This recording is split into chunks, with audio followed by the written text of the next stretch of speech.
Welcome in. My name is Carrie, and today's topic is the Cult of Jezebel. Ahab became king of Israel and reigned somewhere between 870 BC and 850 BC. Sometimes teachers of the word make it seem like Jezebel was the main influence for Ahab's wickedness, but the word actually says that Ahab did evil by following in the ways of Jeroboam and did more evil than any of the kings of Israel before him. Marrying Jezebel was just one of those evil things. Jezebel was the daughter of a king in a land whose God was not the God of Abraham, Isaac, and Jacob. And it is this distinction that we will pull from in today's video. So let's get started because we got a lot to cover. It's no secret that women and all that we encompass draws men to us. Our softness, our bodies, our eyes. However, the savage only find what's between our legs to be of any interest to them. We get it. Men have an innate need to spread their seed. It doesn't mean this desire should go unchecked. Carnality should always be checked, and you check this carnality, aka your flesh, by the Spirit. What this boils down to is that man needs God. Yet so many today think they know it all. They think they are God. They have a savior complex. They are self-righteous. It's the foolish amongst us that follow themselves and think they know where they are going. What actually happens when someone is a god unto themselves is that they chase their own tail. Following yourself, going your own way is no flex. Sometimes dogs actually chase their own tail because they have parasites. More specifically, bum worms. But more on that later. Parasites, that is, not bum worms. Men who occupy their lowest nature are often equated with dogs. Biblically, dogs are sometimes a metaphor for wickedness, attacks, and filth. But don't worry, dog lovers, there is a positive biblical association with dogs too. However, the Strong's lexicon notes that kaleb, a Hebrew word for dog, is used to denote male prostitutes in pagan worship practices, as seen in Deuteronomy 23:18. Sacred prostitution was part of Jezebel's beliefs as a Baal worshiper. But even more than that is what Jezebel's gods and goddesses were all about. One of the goddesses she worshipped was Ashtoreth, who was known as Astarte to the Greeks and Ishtar to the Assyrians. Ashtoreth was associated with carnal love. It is believed that her consort was Baal. But she also has a connection to a ritual known as the Weeping for Tammuz. And as a part of this ritual, women were obliged to sacrifice either their hair or their chastity.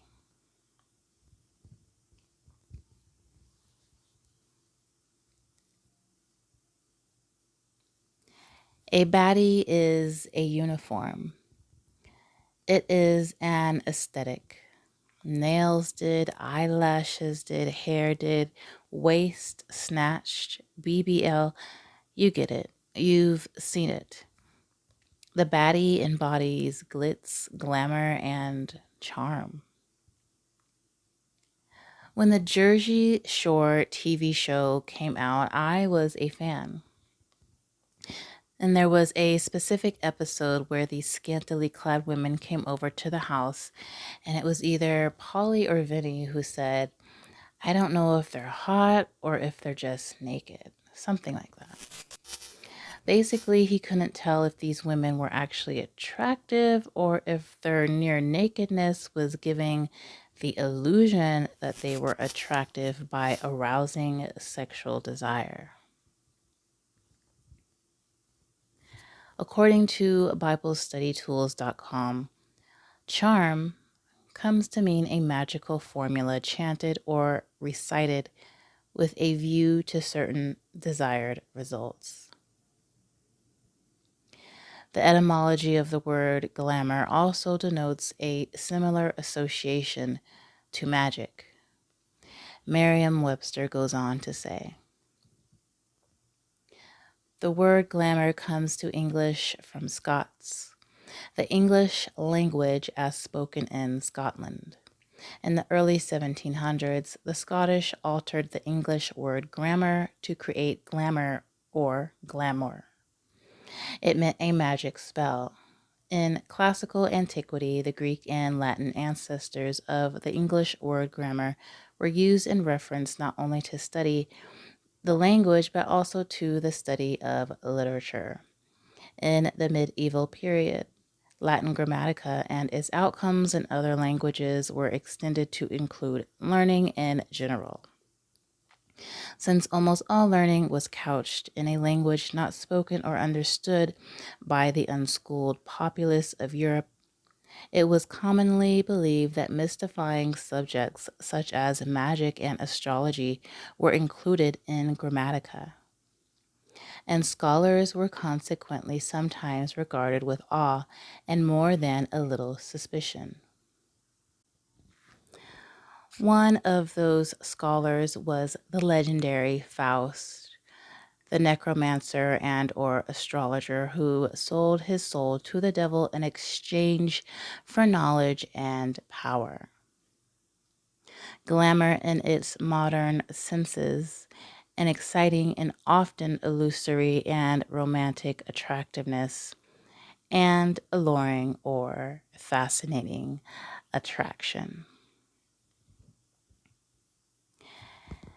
A man who rises above his base desires will have enough wisdom to mark and avoid a charming woman, but savages will fall for the ploy each and every time because he actually doesn't see the woman.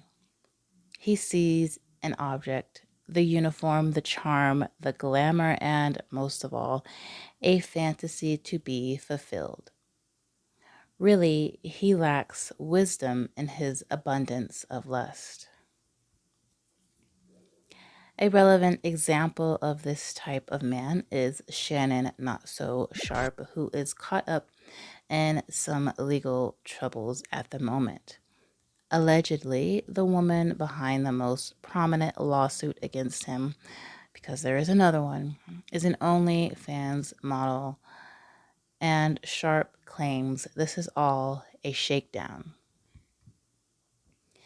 Oftentimes, when these allegations come upon a man, there is a subset of the population who immediately cries foul. They claim these allegations will ruin the man, and sometimes they might. But the reality is, the masses suffer with short-term memory. His transgressions will be forgiven through forgetfulness. SA perpetrators are actually likely to get off scot-free. Data from RAIN states that for every 1,000 essays, 310 are reported to police, 50 result in an arrest, 28 result in a felony conviction, and 25 result in incarceration. Living the bachelor lifestyle of sowing your wild oats in the Badlands well into middle age is prime foolishness that will certainly lead to trouble.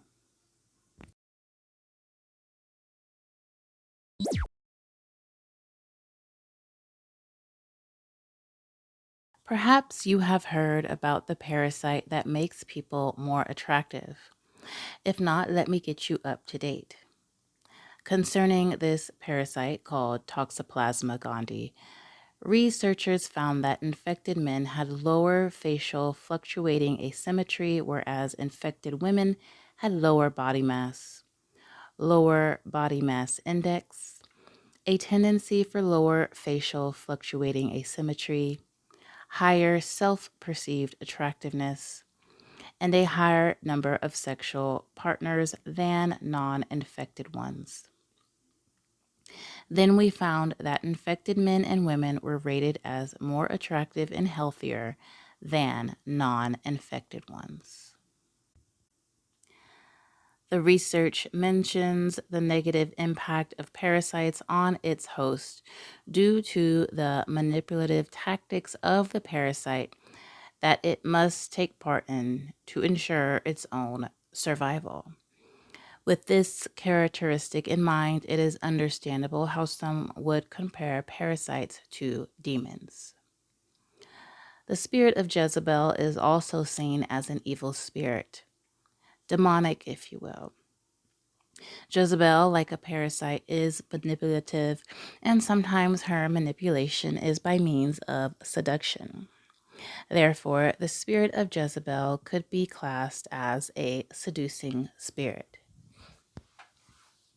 In the Testament of Solomon, Solomon speaks to some demons, and amongst them are demons who tell him that their job is to seduce certain men. Chapter 8 in part states, I then asked of the demon if there were females among them, and when he told me that there were, I said that I desired to see them. So Beelzebub went off at high speed and brought to me Anos Kalis, who had a very pretty shape and the skin of a lovely woman. And she tossed her head. She said, there is a golden cave where I lie, but I have a place that always shifts. At one time, I strangle men with a noose. Oftentimes, however, I consort with men in the semblance of a woman, and above all, those of a dark skin. And chapter 12, in part, goes on to say, and I again glorified God who gave me this authority and ordered another demon to come before me. And 7 spirits came, females, bound and woven together, lovely in appearance and beautiful. They with one accord said with one voice, we are of the 33 elements of the cosmic ruler of the darkness. And the first said, I am deception. The second said, I am strife. The third, I am Quothod, which is battle. The fourth, I am jealousy. The fifth, I am power. The sixth, I am error. The seventh, I am the worst of all, and our stars are in heaven, and we are called goddesses. Likewise, also the 7th said, I am the worst, and I make you worse off than you were, because I will impose the bonds of Artemis. If one were wise, he would not turn his steps toward me. You heard it.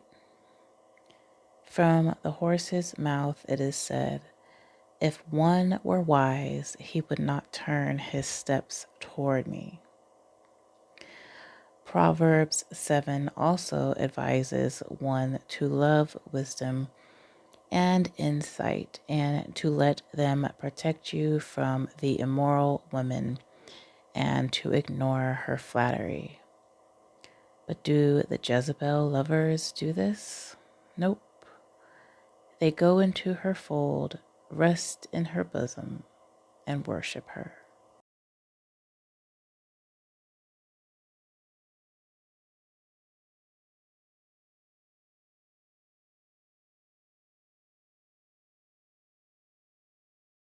Carnal love is no love at all, as love is selfless and carnality is self seeking. Yet, carnal love is a type of love so many in our culture today take part in. It's the only type of love they can handle, sadly. The baddie fashions herself as a feminine deity, a goddess, and personification of this carnal love. One of the goddesses that Solomon encountered said she imposes the bonds of Artemis on the men she ensnares. What I believe this to mean is that these men are now under the influence of and spiritually married to this goddess. Aside from being a moon goddess, Artemis is the goddess of the wilderness. So I believe these men are also bound by waywardness and have no desire to marry. Lastly, Artemis is the goddess of chastity. The very chastity the women who weep for Tammuz must sacrifice, and often to the very men who have the bonds of Artemis imposed upon them. If you weren't aware, Tammuz is the husband son of Ishtar, aka Ashtoreth, who may also be an equivalent of Artemis. Tammuz, being the spirit of spring vegetation, had a period of mourning designated for him during the time of no growth. Hence, weeping for Tammuz. Some sources claim that the tale of Tammuz was later elaborated upon by the Greeks in the tragedy of Oedipus.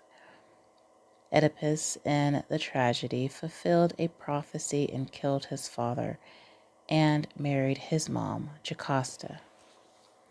Neither he nor Jocasta knew they were mother and son. However, the Jocasta complex is a situation of enmeshment between a mother and son.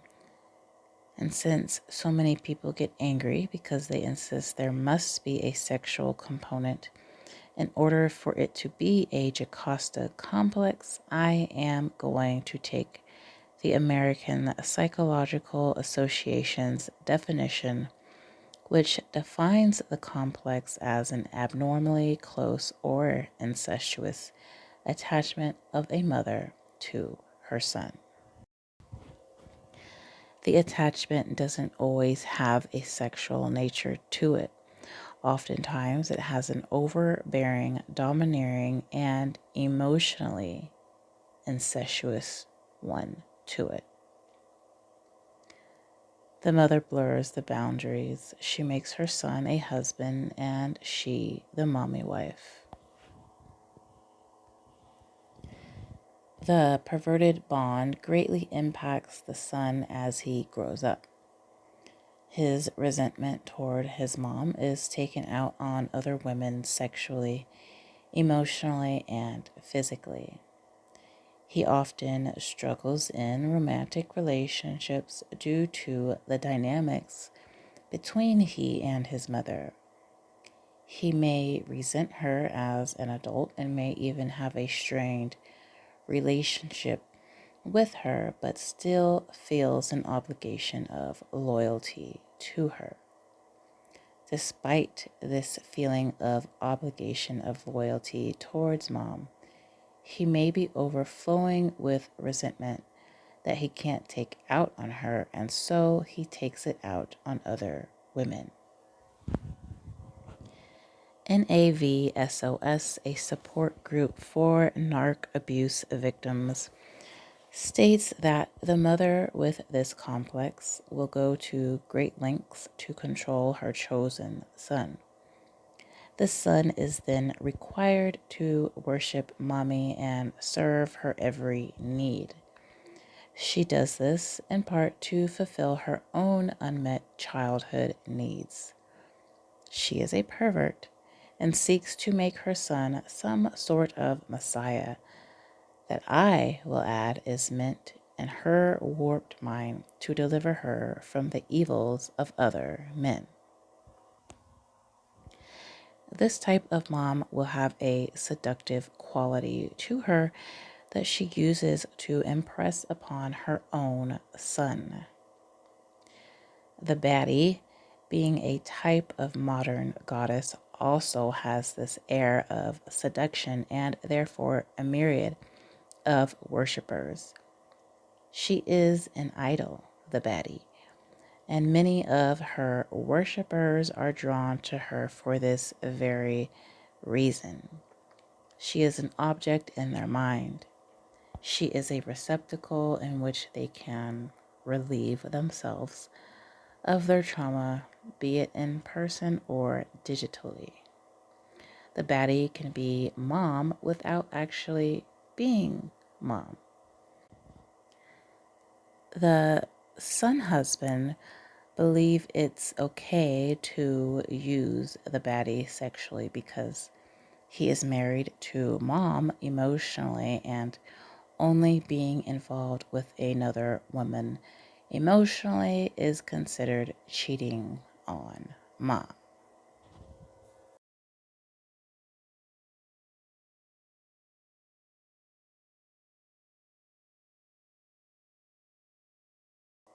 When Jezebel rises in power, Ahab does too. And with that, we get baddies, feminist movements, Red Pill, and MGTOW. Additionally, combining progressiveness, sexual permissiveness, and God hating creates a world where men expect sex from women with no commitment on their part, and women who are the counterpart to this archetype. The spirit of the Antichrist is a spirit with no desire for women, though some translations and then commentators suggest no regard for the one desired by women, which is said to be Tammuz, the one women give up their chastity to. Daniel 11:37 foretells an opponent who is God-hating and women-hating. This is a disposition that isn't just about homosexuality. These are men who refuse to get married, who are in their 40s, 50s, 60s, still sleeping around.